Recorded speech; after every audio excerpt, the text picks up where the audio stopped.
At the beginning, we see what appears to be the aftermath of a massacre.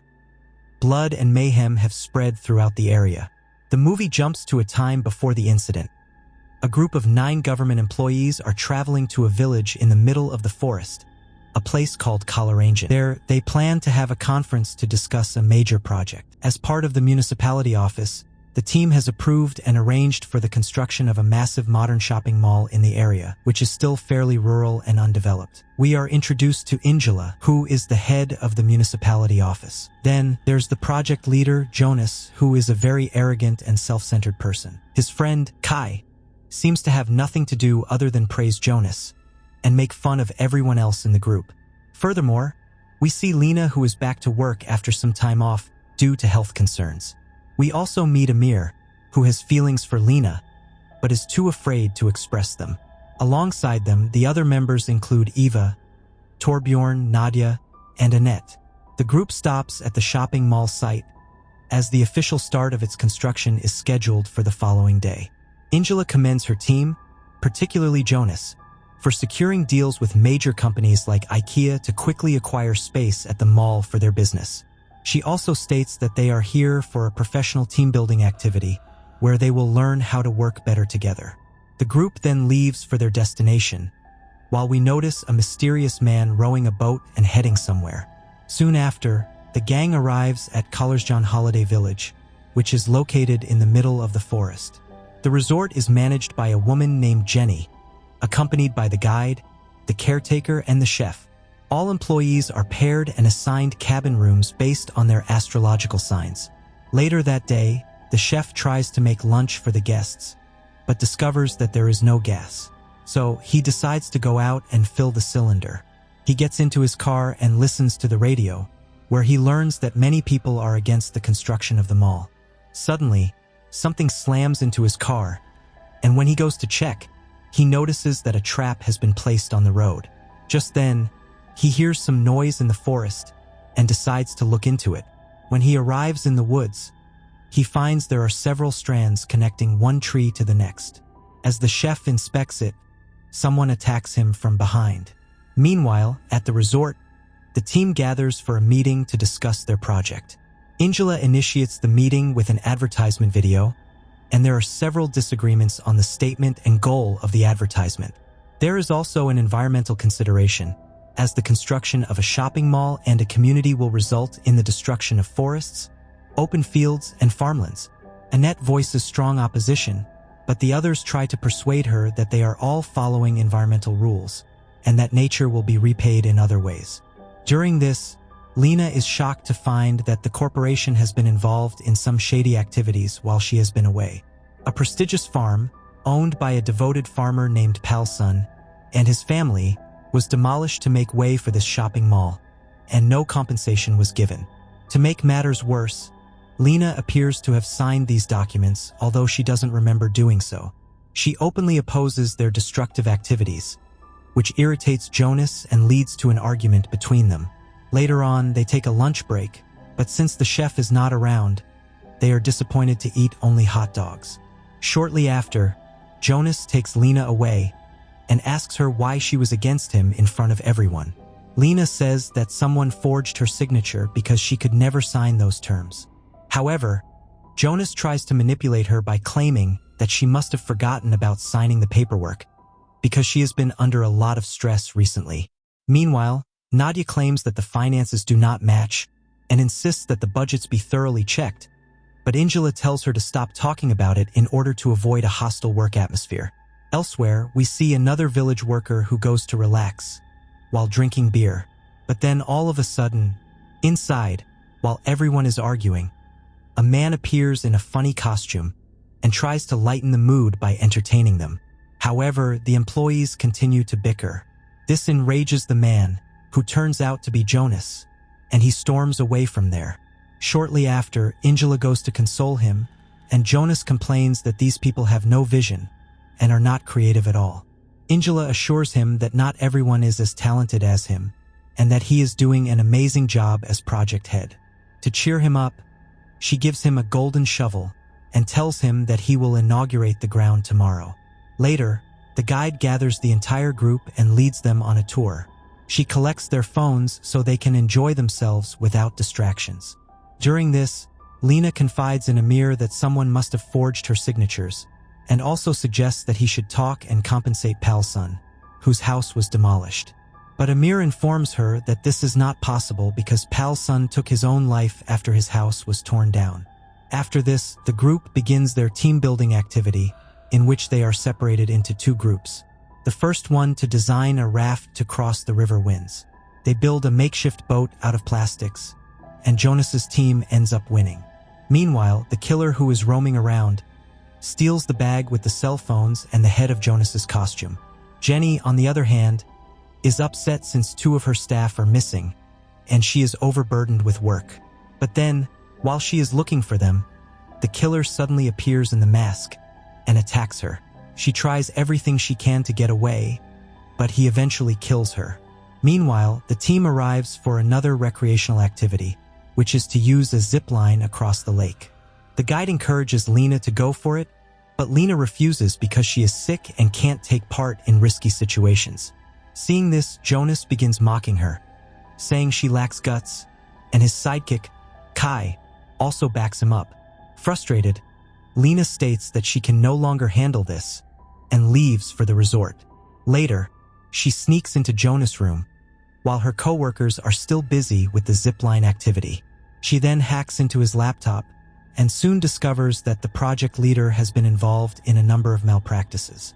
The documents reveal that the major brands and businesses Jonas claimed to have secured for the shopping mall had never agreed to such arrangements. Lena copies all of this critical information onto a USB drive before making her exit.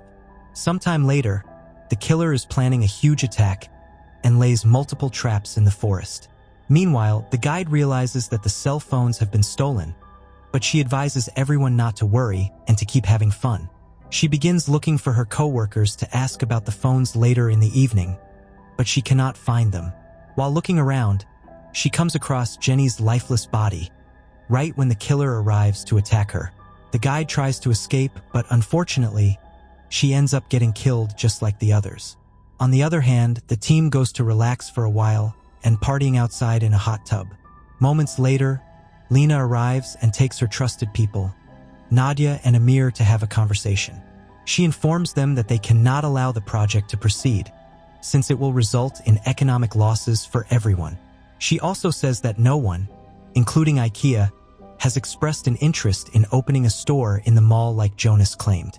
Once the mall opens, everyone will be blamed for the massive loss because neither IKEA nor any other business is coming, while Jonas will work for another company with a nice raise because he has already signed a contract with them.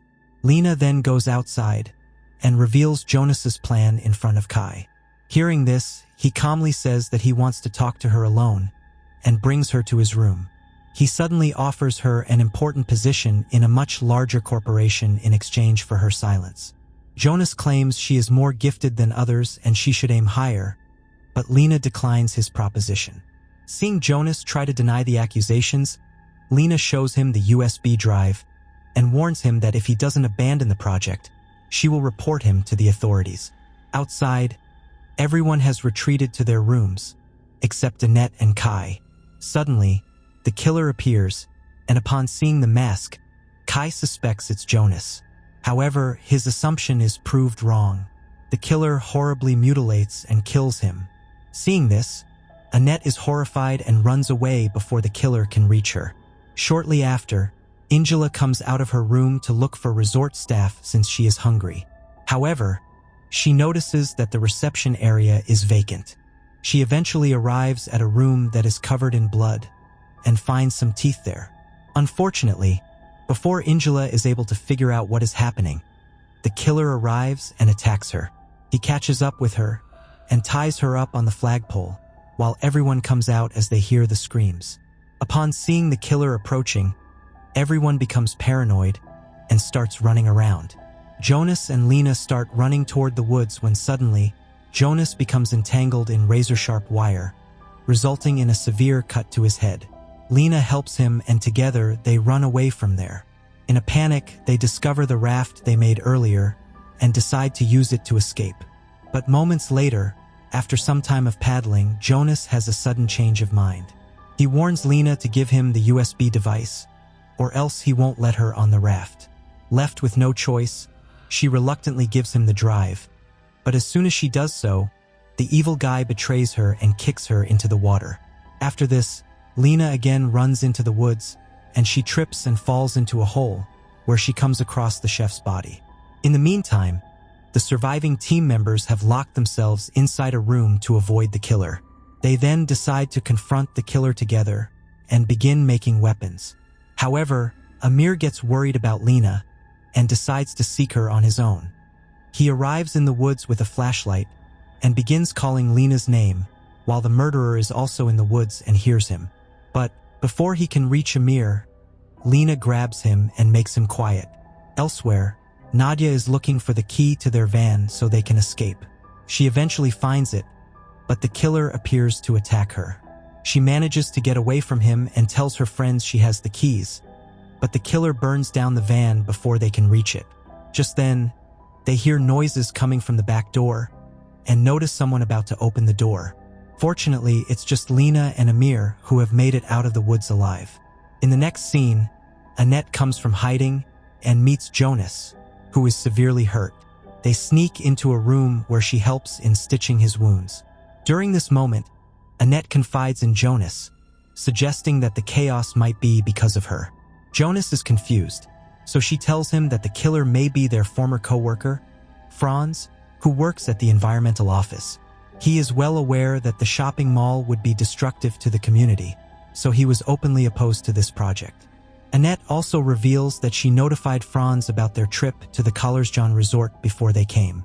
Hearing this, Jonas becomes enraged and rushes outside, followed by Annette. He then gets on a moped and rides away. When the killer shows up, Annette begs Jonas to take her with him, but he refuses and leaves her lying on the ground. Seeing the killer approaching, Annette tries to calm him down, thinking it's Franz. She claims she tried everything to persuade them not to go ahead with the project, but they did not listen. She then removes his masked head, only to realize that he is not Franz, and the killer finishes off her as well. At the same time, Jonas is trying to flee on his moped, unaware that the killer has also placed traps on the road, which causes him to lose his balance and fall into the river. At the resort, Amir discovers a newspaper article stating that Pal's son took his life after his house was demolished. His son had discovered his body in their barn, which had devastated him. After that, he openly promised to fight for farmers' rights, and his interview with the newspaper was also published. The group assumes that Paulson's son is behind all this, seeking revenge for his father. Lena proposes the idea of crossing the lake using the zip line, and the group agrees and they enter the forest to access the zip line. But then, they encounter the killer, who causes them to separate. Nadia gets caught in a bear trap, but manages to hit the killer in the face. While this does not stop his murdering spree, it does give her time to escape. In the meantime, Eva and Torbjorn immediately return to the cabin to hide. Later, Amir and Lena manage to reach the zip line. They start from one end together, but unfortunately, when they reach the middle, Amir notices that the opposite side of the zip line is covered in sharp branches. Therefore, he switches sides and gives up his life to save Lena. Lena is fortunate that the sharp branches are just inches away from killing her, so she runs into the forest. She sits against a tree, visibly injured and bleeding. All of a sudden, she hears a phone ringing and finds the place where the killer left the bag with the mobile phones nearby. With this, she immediately takes out her phone and calls the cops. Back at the resort, the killer finds Eva and Torbjorn, and they summon the courage to confront him alone. When the murderer is about to kill Eva, Torbjorn arrives and sets fire to his mask. The killer instantly puts his mask in water and returns to finish them off. Fortunately, Nadia arrives just in time. She manages to chop the killer's head off. Sometime later, Lena notices the police cars arriving, so she tries to approach them. But right then, Jonas appears out of nowhere and grabs her. He accuses her of ruining his life and he is ready to kill her, so that she won't reveal the information that harms him. Left with no choice, Lena also fights him viciously. In a brutal struggle, she eventually tears out his hairline and kills him. Afterwards, the nightmare appears to be finally over, as the resort is soon swarmed by ambulances and police cars. Lena also returns to the resort and sees that the killer has been decapitated. In the end, only Lena, Eva, Nadia, and Torbjorn survive to see another day. Okay guys, that's all the recap of the conference 2023. Thanks for watching. See you again in the next video.